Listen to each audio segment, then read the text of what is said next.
Good morning. I hope you're doing well today. I pray that you're looking forward to another great day in the Lord on this beautiful day. And I pray that we will go about our Father's business today, and that is living the life before others that they may see Jesus Christ in us, and that we also may win them to the Lord. I want to talk to you this morning from 1 John chapter 3, verse 2. It says, "Beloved, now we are the children of God, and it has not yet been revealed what we shall be. But we know that when he is revealed, we shall be like him, for we shall see him as he is." You know, we were told, the disciples were told that the day he left, as they were standing there gazing, the angels came and said, "Why stand ye here gazing? This same Jesus will come again on the same way, and you shall see him as he is."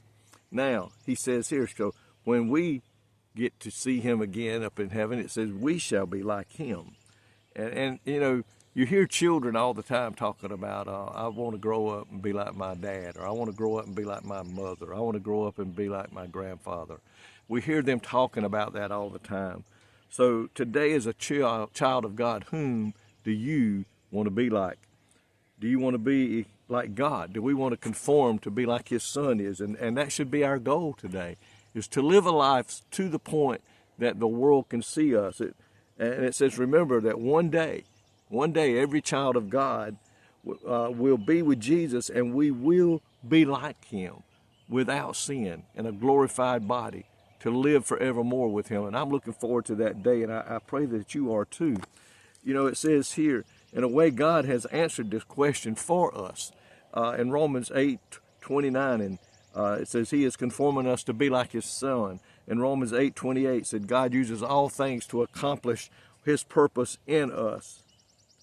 And in 1 John 3:2 that I just read said, when he is revealed, we shall be like him. So between now and the time that we see him again in heaven, coming down from the cloud to take us home to be with him, in the moment, in the instant of a twinkling of an eye, we're going to be changed to be like him, from this old body that we're in now to a glorified body that we shall be in forevermore.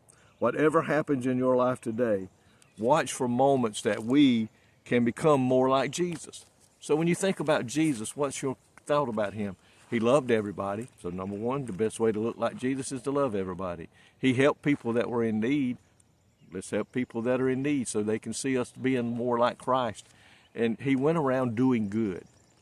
He didn't show partiality. He loved everybody. So today, we can be just like him if we really want to be like Jesus Christ. Our heart's desire as a child of God should be to live so close to God, so close to Jesus Christ, be so involved in his word that people can't help but see him whenever they see us. I don't know about you, but that's what I want to be, more like Christ every day, growing up in the word of God, learning more about him. And you know, my friend, no matter how hard we study the word of God and how much hours, and we need to do that, we need to spend time studying it, we're never going to get it all. What an awesome God we serve today, my friend. He loves you, he loves me, he loves everybody in this world. He died for everybody that day on the cross, that they could be forgiven of their sins and that they could go and be with him forevermore. So today, as we grow in Christ, let's grow to be more like Jesus so that the world will see him everywhere they go. Lord, thank you today for the promise of a return, a promise that we can grow up to be more like you, and the Holy Spirit will help us do that if we will put our part in place. If we will do our part, the Holy Spirit will do his part for us to become more like you. And I pray that in my life, God, that's what I want to be. I want to be like you so people can see you in me. God, go with us this day. Keep us safe, watch over us, and may we be productive in the work in the kingdom of God. In Jesus' name I pray. Amen. May God richly bless you today is my prayer.